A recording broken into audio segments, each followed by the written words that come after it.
Hello everyone, start कर रहे हैं बौद्ध धर्म। ये हम करेंगे आर्य कंपटीशन टाइम की बुक है। तो आर्य कंपटीशन टाइम की हिस्ट्री बहुत इंपॉर्टेंट होती है, इससे बौद्ध धर्म करेंगे क्योंकि बौद्ध धर्म वाला चैप्टर बहुत इंपॉर्टेंट है। तो बौद्ध धर्म इससे करने जा रहे हैं, ठीक है।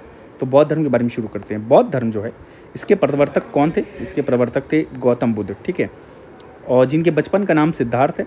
और 563 ईसा पूर्व में और नेपाल के तराई में स्थित कपिलवस्तु के लुम्बिनी ग्राम में आम्रकुंज के शाल वृक्ष के नीचे शाक्य क्षत्रिय कुल में हुआ। तो कहाँ पे इनका जन्म हुआ है? ये शाल वृक्ष के नीचे आम्रकुंज में, और 563 में पैदा हुए थे। सिद्धार्थ नाम था इनका बचपन का, और कपिलवस्तु के लुम्बिनी ग्राम में आम्रकुंज के नीचे शाल वृक्ष के नीचे, और शाक्य क्षत्रिय कुल में इनका जन्म हुआ था। आइए आगे देखते हैं। कपिलवस्तु जी की पहचान। सिद्धार्थ कपिलवस्तु की जो जगह है, इसकी पहचान पिपरहवा है। कौन सी पहचान है? पिपरहवा एक जगह है, उसकी पहचान जो है कपिलवस्तु की वो पिपरहवा से की गई है। क्या नाम है? पिपरहवा। पर कुछ विद्वान का कहना है कि जो कपिलवस्तु है वो तिलौर कोट है। तो जो नए विद्वान हैं ये कह रहे हैं कि तिलौर कोट ये जो जगह है, ये तिलौरा कोट। कुछ विद्वानों का कहना है कि तिलौरा कोट जो है ये जगह जो है कपिलवस्तु है, ठीक। पर ज़्यादातर मानते हैं ये सिद्धार्थ नगर का कपिलवस्तु जो है सिद्धार्थ नगर का पिपरहवा है, ठीक है। बस यही चीज़। 1885 और 96 में लुम्बिनी से एक इंस्क्रिप्शन मिला है, रुमिंदई इंस्क्रिप्शन। तो लुम्बिनी से क्या मिला है? एक रुमिंदई इंस्क्रिप्शन मिला है, और एक स्तंभ लेख, ठीक है, स्तंभ लेख में इंस्क्रिप्शन मिला है रुमिंदई से, जिसमें लिखा हुआ है हृदय बुधे जाति ते शाक्य मुनीत। इसका मतलब होता है कि अर्थात यहाँ बुद्ध जी का जन्म हुआ। और अशोक का रुमिंदई अभिलेख बुद्ध के जन्म का अभिलेखीय प्रमाण प्रस्तुत करता है। जो ये रुमिंदई अभिलेख है किसका है? अशोक जी का। ये इनके जन्म का जो प्रमाण है, इसका अभिलेखीय प्रमाण। तो अभिलेखीय प्रमाण क्या है? यही अशोक जी का रुमिंदई अभिलेख। तो कहाँ जन्म हुआ है ये आपने देख लिया, ठीक है। और लुम्बिनी जो है, लुम्बिनी में ही मिला है ये रुमिंदई अभिलेख। आइए आगे देखते हैं। सिद्धार्थ जी का जो गोत्र था गौतम था, और इन्हें गौतम भी कहा जाए क्योंकि इनको गौतम इसलिए कहा जाता है क्योंकि इनका जो गोत्र है वो गौतम है, ठीक है। देन सिद्धार्थ जी हैं बुद्ध जी, इनके पिताजी का नाम था, जो पिताजी का नाम था वो शुद्धोधना था, और ये शाक्य कुल के मुखिया थे। कहाँ के? शाक्य कुल के, और इक्ष्वाकु डायनेस्टी से थे। कहाँ? इक्ष्वाकु वंशीय क्षत्रिय थे ये। बुद्ध जी की जो माता जी हैं उनका नाम महामाया है। ये कोलीय वंश की राजकन्या थी, और बुद्ध जी के जन्म के 7वें दिन ही इनका देहांत हो गया। तो बुद्ध जी जो हैं देहांत, बुद्ध के जन्म के 7वें दिन इनकी माता जी जो महामाया, इनका देहांत हो गया था। इनका लालन पाषण किसने किया है? इनका लालन पाषण किया इनकी मौसी प्रजापति गौतमी। तो इनकी जो मौसी हैं प्रजापति गौतमी, इन्होंने लालन और पालन किया, ठीक है। कालदेवल, कौंडिन्य और ऋषि अतिश, इन्होंने भविष्यवाणी की गौतम बुद्ध जी के बारे में। किसने? कालदेव ने, कौंडिन्य ने और ऋषि अतिश ने भविष्यवाणी की है गौतम बुद्ध जी के बारे में कि सिद्धार्थ चक्रवर्ती राजा या फिर सन्यासी होंगे। क्या होंगे? चक्रवर्ती राजा होंगे, ठीक है, या तो सन्यासी होंगे। ये कौंडिन्य, कालदेव और ऋषि आतिश ने ये सब भविष्यवाणी की है। आइए देखा जाए। शुद्धोधन ने बुद्ध को कहा, भगवान पुत्र का प्रेम, जो भगवान पुत्र का प्रेम होता है वो त्वचा मांस अस्थि को भेदता हुआ मज्जा तक पहुंचता है। कहाँ तक? मज्जा तक। तो ये मज्जा तक पहुंचता है, किसने कहा था? शुद्धोधन ने, ठीक है। प्रेम त्वचा मांस अस्थि को भेदता हुआ मज्जा तक पहुंचता है। बाल्यकाल में ही सिद्धार्थ जी की आध्यात्मिक रुचि के कारण 16 वर्ष की आयु में, जब 16 वर्ष की इनको आयु थी, तो शाक्य कुल की तथा कोलीय गणराज की कन्या थी यशोधरा। तो एक कन्या थी जिनसे इनका विवाह हो गया था, यशोधरा। और ये विवाह किससे होता है? यशोधरा जी से, जो शाक्य कुल की तथा कोलीय गणराज की कन्या थी। कहाँ की? कोलीय गणराज की कन्या थी। बाद में इनका देखिए, इनका जो जैन ग्रंथों में नाम बदला गया वो बिंबा, गोपा, बद्धकच्छना नाम भी मिलता है। तो अलग अलग नाम इनके मिलते हैं जो इनसे शादी हुई थी, बिंबा, गोपा, बद्धकच्छना, ये सब। गृह त्याग एवं सत्य की खोज। 28वें वर्ष में, जब ये 28 वर्ष के थे, सिद्धार्थ को यशोधरा से राहुल नामक एक पुत्र प्राप्त हुआ। तो इनके लड़के का नाम था राहुल। आगे देखते हैं क्या हुआ। लेकिन सांसारिक दुखों से द्रवित होकर उन्होंने 29 वर्ष में गृह त्याग कर दिया।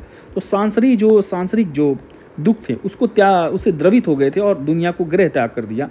और इस गृह त्याग की घटना, जो गृह त्याग की घटना, इसी को महाभिनिष्क्रमण, बहुत इंपॉर्टेंट है एग्जाम पॉइंट ऑफ व्यू से। महाभिनिष्क्रमण क्या है? ये गृह त्याग की घटना है, ठीक है। गौतम बुद्ध जो गृह त्याग की जो घटना थी वो महाभिनिष्क्रमण, ये क्वेश्चन एग्जाम में आ सकता है। चलिए गौतम बुद्ध जी के बारे में आगे देखते हैं। उन्होंने बुद्ध में वैराग्य उत्पन्न करने वाले 4 दृश्य थे। जो वैराग्य इनके अंदर उत्पन्न हुआ था, जिसकी वजह से गृह त्याग किया, तो कई वजह थे। देखिए, आइए श्रेणियाँ देखते हैं। जर्जर शरीर वाला व्यक्ति देखा इन्होंने, वृद्ध व्यक्ति, रोगी व्यक्ति देखा, मृत व्यक्ति को देखा, और प्रसन्न मुद्रा में सन्यासी को देखा। तो सन्यासी को देखा, ये प्रसन्न मुद्रा में है, बाकी सब तो परेशान है, तो ये कहे कि हम सन्यासी बने क्योंकि हमें खुश रहना है। ये 4 दृश्य मध्यम निकाय में है। तो ये कौन से मध्यम निकाय में 4 दृश्य आते हैं, ये भी इंपॉर्टेंट क्वेश्चन है। ठीक है, ये 4 दृश्य कहाँ आते हैं? मध्यम निकाय में। डी कौशाम्बी ने बुद्ध को गृह त्याग का कारण शाक्यों तथा कोलियों के मध्य रोहिणी नदी का जल विवाद, तो रोहिणी नदी है, ठीक है, इस रोहिणी नदी के जल विवाद का कारण बताया गृह त्याग का। बुद्ध जी ने गृह त्याग किया है रोहिणी नदी के जल विवाद की वजह से, ये डी कौशाम्बी जी ने कहा है। ठीक है, और ये विवाद किनके बीच में था? शाक्यों तथा कोलियों के बीच में ये विवाद था। इस वजह से इन्होंने रोहिणी नदी का गृह त्याग इस वजह से कर दिया। थोड़ा सा रोहिणी नदी के बारे में बता दें। ये रोहिणी नदी जो है शिवालिक हिल से निकलती है, शिवालिक हिल से, ठीक है, नेपाल में ही, और जा करके ये राप्ती नदी को क्या नाम है, ये राप्ती नदी को ज्वाइन कर लेगा, और ये राप्ती जा करके फिर घाघरा नदी को ज्वाइन करेगा, जो कि गंगा को ज्वाइन कर लेगा। ये सब गंगा की लेफ्ट बैंक ट्रिब्यूटरी हो गई, ठीक है, बाएं वाली। तो इन्हीं के कारण जो है मेंशन किया गया। चलिए आइए आगे देखा जाए। थोड़ा सा मैं सेटिंग चेंज कर रहा हूँ, आपको डॉक्यूमेंट एडिटिंग स्टेटस बार डाल देते हैं। ठीक है, चलिए आइए आगे देखा जाए। शाक्य और उनके पड़ोसियों, जो पड़ोसी थे, शाक्य और उनके पड़ोसी थे, एक थे शाक्य और इनके जो पड़ोसी थे कौन थे? कोलिये। तो शाक्य और कोलियों के बीच सिंचाई के लिए रोहिणी नदी के जल को लेकर विवाद था। ये सब सारी चीज़ें अभी हो गई हैं। ठीक है,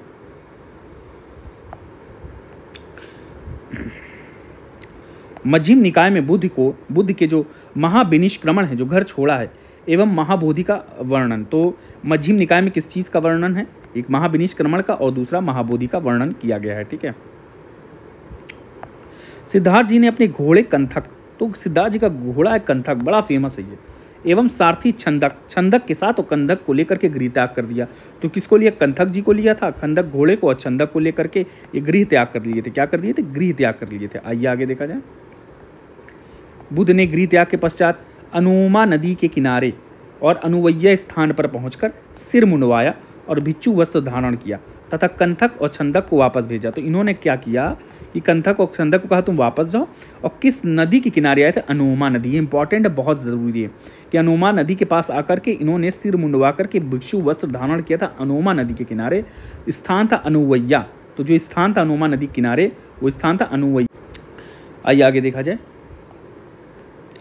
इसी स्थान पर कालांतर में चूड़ामणि एवं कंथकराम विहार का निर्माण हुआ। कौन सा? 2 विहार भी हैं यहाँ पे, जिसका नाम है चूड़ामणि और कंथकराम। गृह त्याग के पश्चात उनके प्रथम गुरु वैशाली के समीप जो है अलार कलाम, क्या नाम है? अलार कलामा या कलमा, जो भी है, कलाम नामक सन्यासी थे। तो इनके जो प्रथम गुरु थे वो अलार कलाम नामक सन्यासी थे, और ये सांख्य दर्शक, सांख्य फिलॉसफी, जो सांख्य दर्शन है उसके आचार्य थे। तो किसके? सांख्य दर्शन के आचार्य थे। इसी कारण बुद्ध धर्म पर सांख्य दर्शन का प्रभाव है, क्योंकि इनके गुरु जो अलार कलाम थे सांख्य दर्शन से थे, इसीलिए सांख्य दर्शन का जो प्रभाव पड़ा इन पे, इसीलिए पड़ा हुआ है। अलार कलाम ने महात्मा बुद्ध को क्या नाम है, दो चीज़ों की शिक्षा दी है। पहला आंकिचन यतन और अरूप समापत्ति। तो देखिए उसका इन्होंने अलार कलाम ने इनको जो महात्मा बुद्ध जी को जो शिक्षा दी है, दो चीज़ों की शिक्षा दी है। पहला तो है आंकिचन या यतन और अरूप समापत्ति। थोड़ा सा प्रोनाउंसिएशन में गलती आ रही होगी, तो अरूप समापत्ति। तो अलार कलाम जी ने महात्मा बुद्ध को 2 चीज़ सिखाई, अकिंचन या यतन और अरूप समापत्ति। ठीक है, आइए आगे देखा जाए। अलार कलाम के बाद राजगिरी के उद्रक या रुद्रक कहा जाएगा, उद्दक रामपुत्र भी, रामपुत्ता कहा जा रहा, सिद्धार्थ के गुरु बने। तो सिद्धार्थ के गुरु कौन बने? उद्रक या रामपुत्र। ठीक है, उद्रक रामपुत्र या उद्दक रामपुत्र ये बने थे। और पर सिद्धार्थ जी इनसे संतुष्ट नहीं थे, और रुद्रक ने क्या किया था? एक योग का उपदेश दिया था, नैव संज्ञा ना संज्ञा यतन नामक योग का उपदेश दिया। किसने? रामपुत्र जी ने। ललित विस्तार में उद्रक रामपुत्र का आश्रम भी राजगिरी में बताया गया, कि एक किताब है ललित विस्तार, इसमें कहा गया कि रामपुत्र जी का जो आश्रम है वो राजगिरी है। सुत्त निपात जो किताबें हैं इनकी, सुत्त निपात में क्या लिखा है? सुत्त निपात के पब्बज सुत्त और ललित विस्तार के अनुसार राजगृह में सिद्धार्थ मगध राज बिंबिसार से मिले। तो बिंबिसार से कौन मिला था? राजगृह में ही बिंबिसार से मिले थे। क्या नाम है? हमारे गौतम सिद्धार्थ।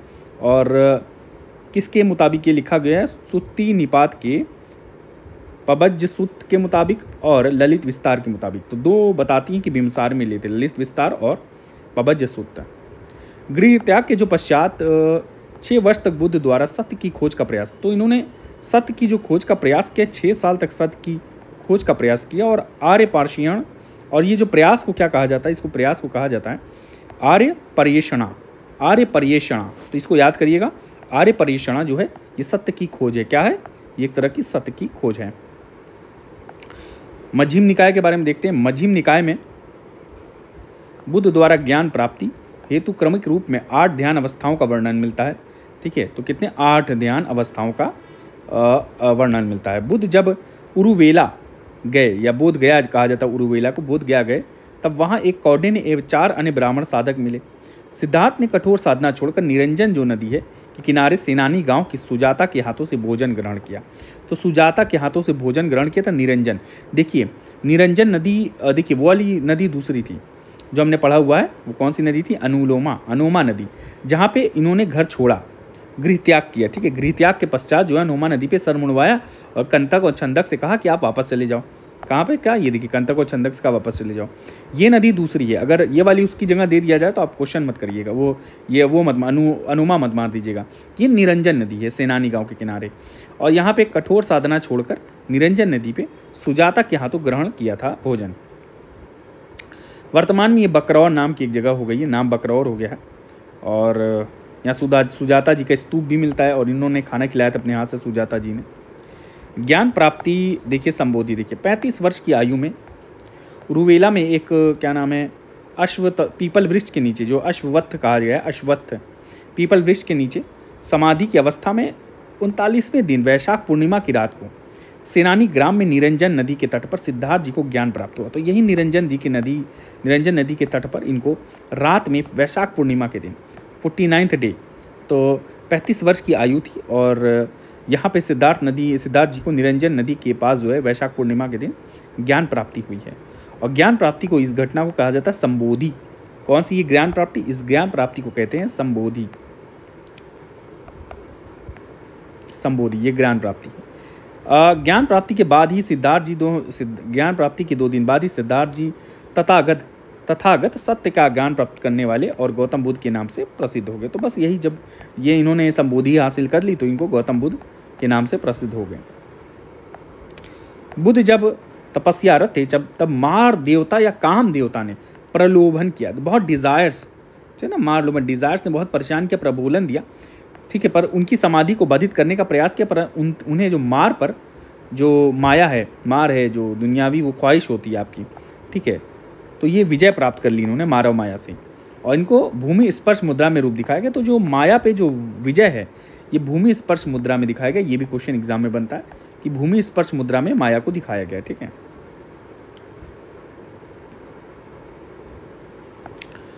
मार कामदेव जिन्होंने सिद्धार्थ की समाधि भंग करने का प्रयास किया था, मार वो है, कामदेव है। ठीक है, जिन्होंने सिद्धार्थ की भंग, डिजायर सब आए, हर चीज़ का है डिजायर पे इन्होंने काबू पाया। मार महावग्ग में संबोधि का वर्णन तथा संबोधि के कुछ समय का क्रमबद्ध क्या है, इतिवृत्त दिया गया है। महावग्ग में संबोधि का वर्णन दिया है या संबोधि के बाद के कुछ समय का क्रमबद्ध इतिवृत्त लिखा हुआ है। और विनय पिटक के अनुसार संबोधि के बाद 4 सप्ताह तक बुद्ध विमुक्ति सुख प्रति संवेदी होकर बुद्धासन बने रहे। तो ये बुद्धासन की अवस्था में बने रहे और विमुक्ति सुख प्रति संवेदी होकर। अब क्योंकि सारे डिजायर से लिबरेट हो गए थे तो ये प्रति सुखद अवस्था में थे, विमुक्ति सुख, ठीक है, प्रति संवेदी होकर, बहुत खुश होकर के और लिबरेट हो गए। बुद्ध विमुक्ति सुख, ठीक है, विमुक्ति सुख, लिबरेशन जो हुआ, जो दुनियावी जो डिजायर से लिबरेशन हुआ। मार देवता, मार जो है कामदेव, इनका बार बार अटैक होता रहा पर वो बर्दाश्त करते रहे, ठीक है, और पेशेंस रखे। तो ये बुद्धासन कितने 4 सप्ताह तक बुद्धासन बने रहे। ठीक है, और ये भूमि स्पर्श मुद्रा से दर्शाया गया है जिसमें ये काबू पाते हैं मार पे। आइए आगे देखा जाए। उपदेश एवं धर्म प्रचार।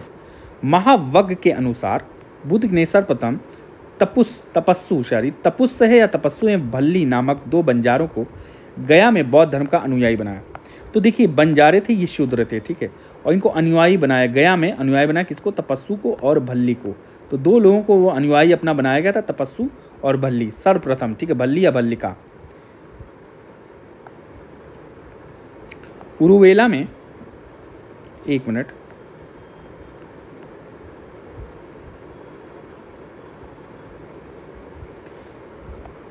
उरुवेला में बुद्ध वाराणसी के पास सारनाथ आए तथा यहाँ ऋषि पत्तनम, क्या नाम है, कहाँ पे आए थे, तो बुद्ध उरुवेला से बुद्ध कहाँ है, सारनाथ में आए, ठीक है, तथा यहाँ के ऋषि पत्तम उषावदन एवं मृगदाव आश्रम में 5 ब्राह्मण सन्यासी को पाली भाषा में प्रथम उपदेश दिया। तो पहला प्रथम उपदेश पाली भाषा में दिया था। किस भाषा में आपने दिया है, पाली भाषा में दिया है, और 5 शिष्यों को दिया था। और कहाँ पे दिया था, तो ये वाराणसी के पास, कहाँ, बनारस के पास, ठीक है, बनारस के पास यहाँ के ऋषि पत्तनम, उषावदन और मृगदाव आश्रम में। तो 2 आश्रम के नाम यहाँ पे हैं, इसका आप नोट कर लीजिएगा। एक आप आश्रम हो गया ये मृगदाव आश्रम, और ये जो दूसरा आश्रम हुआ है ऋषि पत्तनम उषावदन, और मृगदाव और ऋषि पत्तनम में 2 जगह पे आए, और 5 शिष्यों को जो इन्होंने उपदेश दिया, प्रथम उपदेश दिया, जिसमें आंज हैं, असंग कौडिन्य हैं, असज्जी वप हैं, भदीय हैं, महानाम है। तो महानाम, भदीय, आंज, असंग जिनको कहा जाता है, कौडिन्य, असज्जी वप, महानाम और भदीय, ये सब नाम याद कर लीजिएगा, एग्जाम में क्वेश्चन इससे भी बन सकता है, ठीक है। आगे देखा जाइए। इन 5 के बाद काशी का श्रेष्ठी वर्ग बुद्ध का अनुयायी बना। तो बहुत श्रेष्ठी वर्ग इन लोगों ने फिर क्या नाम है, इनका अनुयायी बना ही था। इसके बाद जो श्रेष्ठी वर्ग है ये सब अनुयायी बने। और पहला उद्देश्य जो यही दही धर्म चक्र परिवर्तन कहा जाता है। ये जो है, ये जो दिया है ना, धर्म चक्र परिवर्तन, इसी को कहा जाता है धर्म चक्र परिवर्तन। और ये सारनाथ ने बुद्ध के बौद्ध संघ की स्थापना कर बौद्ध संघ में अब आप लोगों का प्रवेश होने लगा। प्रथम उपदेश का उल्लेख संयुक्त निकाय सूत्र पिताका में है, एवं प्रथम उपदेश में ही बुद्ध ने 4 आर्य सत्यों के बारे में बताया है। बुद्ध ने अपने जीवन, जो बुद्ध है, इन्होंने अपने जीवन के सर्वाधिक उपदेश कौशल की राजधानी श्रावस्ती में दिए। ये भी सवाल कई बार आ चुका है एग्जाम में कि सर्वाधिक उपदेश कहाँ दिए, श्रावस्ती में, ठीक। और इन्होंने मगध को अपना प्रचार केंद्र बनाया। कहाँ, मगध को प्रचार केंद्र बनाया। मध्यम निकाय, देखिए बार बार आ रहा है, मध्यम निकाय के वर्णानुसार कौशल नरेश, तो कौशल के एक नरेश थे जिनका नाम था प्रसन्नजीत। इन्होंने बुद्ध के बारे में कहा, क्या कहा कि भगवपि कोशलको अहमपि कोशलको अहमपि असिट्ठिको भगवपि असिट्ठिको, कुछ है ये, अर्थात बुद्ध भी कौशल के हैं, मैं भी कौशल का हूँ, बुद्ध भी 80 साल के हैं, मैं भी 80 साल का हूँ। तो ये जो पूरा सेंटेंस का है कि बुद्ध भी 80 साल के हैं, मैं भी कौशल के हैं, मैं भी कौशल का हूँ, बुद्ध भी 80 साल के हैं, मैं भी 80 साल का हूँ, ये कहा है प्रसन्नजीत ने, जो कौशल नरेश थी। और ये मध्यम निकाय में कहा गया है। कहाँ, मध्यम निकाय में इसका वर्णन है। श्रावस्ती अचिरावती नदी के तट पर स्थित था एवं नगर की आकृति अर्धचंद्राकार। देखिए ये भी क्वेश्चन एग्जाम में आ चुका है। देखिए सब क्वेश्चन एग्जाम में आ चुके हैं कि जो श्रावस्ती जो है, यहाँ जो मेंशन किया श्रावस्ती अचिरावती नदी के तट पे, किस नदी, राप्ती जो है, इसके श्रावस्ती राप्ती। देखिए क्वेश्चन ये आया था कि अर्धचंद्राकार वाला क्वेश्चन आया था, यूपी पीसीएस का ही शायद ये क्वेश्चन है, किसी पब्लिक सर्विस कमीशन का ही शायद है। तो श्रावस्ती है अर्धचंद्राकार और ये राप्ती नदी पे है, ठीक है, अचिरावती। अब राप्ती को क्या कहा जाता था, अचिरावती। राप्ती को क्या कहा जाता था, अचिरावती कहा जाता था श्रावस्ती में नदी को। और इसका जो साइज था वो अर्धचंद्राकार था। बुद्ध ने बनारस या वाराणसी के यश नामक श्रेष्ठी को भी संघ का सदस्य बनाया। तो किस श्रेष्ठी को संघ का सदस्य बनाया था, यश नामक श्रेष्ठी को संघ का सदस्य बनाया था आपने। राजगृह में बुद्ध एवं बिंबिसार की प्रथम भेंट हुई थी एवं बिंबिसार की पत्नी क्षेमा एक पुत्र अभय बुद्ध के शिष्य बने। तो बिंबिसार के बेटे और बेटी, पुत्र एवं पत्नी पुत्र क्षेमा थी और पुत्र अभय, दोनों इन्हों के शिष्य बन गए थे। कहाँ? राजगृह में। बुद्ध और बिंबिसार की इनकी प्रथम भेंट भी राजगृह में हुई थी। बिंबिसार का पुत्र अभय आम्रपाली का पुत्र था। बुद्ध ने पाटलिपुत्र के महान उत्कर्ष की भविष्यवाणी की कि वह भारत का प्रधान नगर बनेगा। तो बुद्ध जी ने भविष्यवाणी की थी, उत्कर्ष की भविष्यवाणी की, ठीक है। पाटलिपुत्र के को कहा, पाटलिपुत्र के बारे में इन्होंने कहा कि ये वह भारत का प्रधान नगर बनेगा। पाटलिपुत्र बना भी मौर्यन पीरियड में, मेन यही था, ठीक है। उसके बाद भी चलता है, चलिए आइए। लिच्छवी जो थे, लिच्छवी ने बुद्ध को कुटाग्रशाला दान में दिए। बुद्ध ने कपिलवस्तु में शाक्यों के संस्थागार का उद्घाटन किया और कपिलवस्तु से लौटते समय अनुपीय नामक स्थान पर शाक्य नरेश भद्रिक को अपना शिष्य बनाया। तो आपने किसको अपना शिष्य बनाया? शाक्य नरेश जो थे भद्रिक को अपना शिष्य बनाया। और किस स्थान पे? अनुपीय स्थान पे। और शाक्यों के संस्थागार का भी कपिलवस्तु में इन्होंने उद्घाटन किया था। और आनंद, उपाली और देवदत्त एवं अनिरुद्ध को भी अपना शिष्य बनाया। तो और लोग जो शिष्य आपके बनाए गए वो आनंद, उपाली, देवदत्त और अनिरुद्ध, ये भी आपके शिष्य बने। आनंद, उपाली, देवदत्त, अनिरुद्ध, ठीक है। और ये बुद्ध जी के समय की बात है, कपिलवस्तु में ये सब। राजगृह में सारिपुत्र और मौदगल्यान बुद्ध धर्म में दीक्षित हुए। तो दो लोग और दीक्षित हुए थे बौद्ध धर्म में, इनका नाम है सारिपुत्र और मौदगल्यान, बुद्ध धर्म में दीक्षित हुए। बौद्ध ने प्रथम वर्षावास सारनाथ वाराणसी के मूलगंध कुट्टी विहार में और अंतिम वर्षावास वेलुग्राम विहार में बिताई थी। तो पहली जो पहला वर्षावास था वो सारनाथ के वाराणसी में, याद रखिएगा। और यहाँ पे कहाँ? ये यूपी वाले स्पेशली याद रखो, यूपी के फैक्ट में आ सकता है। मूलगंध कट्टी विहार में। कहाँ? मूलगंध कट्टी विहार में। और अंतिम वाली जो बिताई थी वो वेलुग्राम विहार में, ठीक है। और पहला और आखिरी, दूसरा और चौथा राजगृह में किया था, ठीक है। दूसरा और चौथा इन्होंने राजगृह में किया था। पहला कहाँ किया? वाराणसी में। दूसरा वैशाली के वेलुग्राम विहार में, ठीक है। तो पहला वाला कहाँ हुआ था? फर्स्ट वाला वाराणसी में वर्षावास जो बिताया, और दूसरा वर्षावास कहाँ किया था? ये वैशाली में, पहला वाला वाराणसी में, ठीक है। बौद्ध धर्म का सर्वाधिक प्रचार कौशल राज्य में हुआ। तो सर्वाधिक प्रचार कहाँ हुआ? कौशल राज्य में हुआ। और कौशल में ही बुद्ध जी की सर्वाधिक अनुयायी बने। तो सबसे सर्वाधिक अनुयायी कहाँ बने? कौशल राज्य में। कौशल की राजधानी श्रावस्ती थी, जो अंध्र देखो क्रेसेंटिक शेप की थी, जो भी मैंने देखा अंध्र चंद्राकार की श्रावस्ती। कहाँ की राजधानी थी? कौशल की।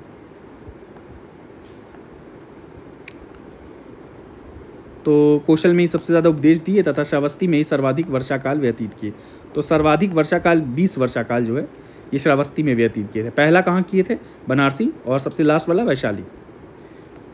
श्रावस्ती के बाद क्रमशः राजगृह, वैशाली और कपिलवस्तु में सर्वाधिक वर्षाकाल बिताया, और कपिलवस्तु भी कौशल राज्य के अधीन हो गया।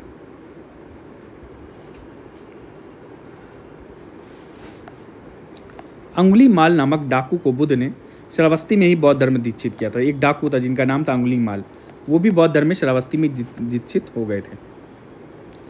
वैशाली की नगर वधु आम्रपाली भी बुद्ध शिष्य बनी थी, ठीक है। शिष्या बनी थी वैशाली की नगर वधु आम्रपाली। नगर वधु जैसे ये क्या नाम है, सुसुमार गिरी के भग्गों से अभय राजकुमार और नुकुल के माता पिता ने बौद्ध धर्म में, अब सुसुमार गिरी के भग्गों से पता चलता है अभय राजकुमार और नुकुल के माता पिता ने धर्म ग्रहण किया, बौद्ध धर्म। और कोलियों से सुप्पवासा प्रसिद्ध उपासिका थी, और मल्लों में दर्व या दब्बा और छंद प्रसिद्ध शिष्य थे। देखिए छंद का नाम काफ़ी आता है, तो छंद जो है प्रसिद्ध शिष्य थे, और दर्व या दब्ब ये कहाँ? मल्लों के बीच। तो मल्लों के छंद थे जो बहुत चुनिंदा क्या नाम है प्रसिद्ध शिष्य थे। बुद्ध के प्रधान शिष्य उपाली एवं सर्वाधिक प्रिय शिष्य आनंद मल्लगण के निवासी थे। तो मल्लगण के निवासी थे आनंद और ये उपाली। ये ना आनंद शायद मल्लगण के थे, और उपाली प्रधान शिष्य थे उपाली, और जो आनंद थे ये प्रिय शिष्य थे, सबसे प्रिय शिष्य थे उपाली, ये निवासी थे यहाँ के, ठीक है।